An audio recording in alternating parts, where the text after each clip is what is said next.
Hi అండి, నమస్తే. ఈరోజు మన కిచెన్లో కాకరకాయ కూరని చాలా ఈజీగా రుచిగా ఎలా ప్రిపేర్ చేయాలో ఈ వీడియోలో మీకు చూపిస్తాను. ఈ సీజన్లో మాత్రమే దొరికే ఈ బోడ కాకరకాయలతో కూరని ప్రిపేర్ చేస్తే చాలా రుచిగా ఉంటుందండి. అలాగే ఈ కాకరకాయని తీసుకోవడం వల్ల ఆరోగ్యానికి కూడా చాలా మంచిది. ఇక్కడ నేను 1/2 కిలో వరకు కాకరకాయలతో ఈ కూరని ప్రిపేర్ చేస్తున్నాను. దీనికోసం స్టవ్ మీద అడుగు మందంగా ఉండే ఒక పాత్రను పెట్టుకోవాలి. ఇక్కడ నేను మట్టి పాత్రలో ప్రిపేర్ చేస్తున్నాను.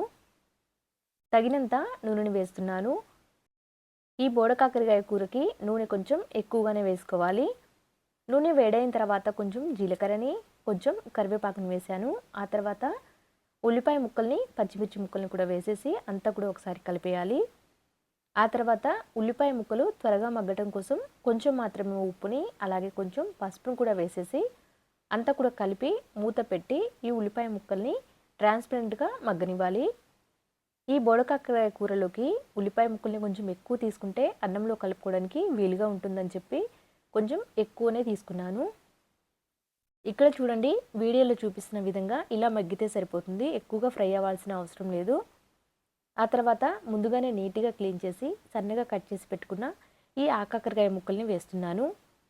ఇక్కడ నేను చిన్న ముక్కలుగా కట్ చేసుకున్నాను కదా, కావాలి అంటే పొడవుగానైనా కట్ చేసుకోవచ్చు.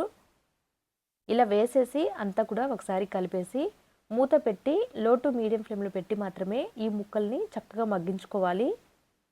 ఈ కాకరకాయ ముక్కలు మగ్గేలోపు మిక్సీ జార్లోకి మసాలాని ప్రిపేర్ చేద్దాం. మధ్య మధ్యలో కాకరకాయ ముక్కల్ని కలుపుకుంటూ ఉండాలి.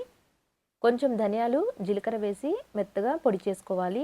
ఆ తర్వాత కొన్ని వెల్లుల్లి రెబ్బల్ని, రుచికి తగినంత ఉప్పుని, కారం వేసి 2-3 సార్లు పల్సిస్తే సరిపోతుంది. మనం ముందుగా కొంచెం ఉప్పు వేసాం కదా, ఇప్పుడు చూసి వేసుకోవాలి. ఇక్కడ వీడియోలో చూపిస్తున్న విధంగా మిక్సీ పట్టి పక్కన పెట్టేసేయాలి.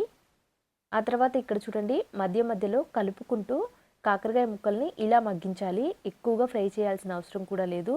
లో టు మీడియం ఫ్లేమ్లో పెట్టి మధ్య మధ్యలో కలుపుకుంటూ అడుగంటకుండా ఇలా ఉడికించాలి. మరికొద్దిసేపు మగ్గించడం కోసం మూత పెట్టేస్తున్నాను. ఇక్కడ నేను ఒక 7-8 నిమిషాల పాటు మగ్గించి మళ్ళీ కూడా మూత తీసి ఇలా కలిపేస్తున్నాను.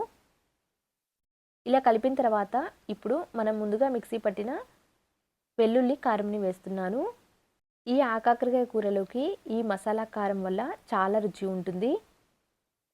ఇలా అంతా కూడా చక్కగా కలిపేసిన తర్వాత మూత పెట్టి కనీసం 7-8 నిమిషాల పాటు ఉడికించాలి. ఈ కాకరకాయ కూరని అడుగు మందంగా ఉండే పాత్రలో ప్రిపేర్ చేసాము అంటే అడుగు అంటకుండా చాలా రుచిగా వస్తుందండి. ఇక్కడ చూడండి, ఒక 8-10 నిమిషాల పాటు మగ్గించి ఆ తర్వాత మళ్ళీ చూపిస్తున్నాను.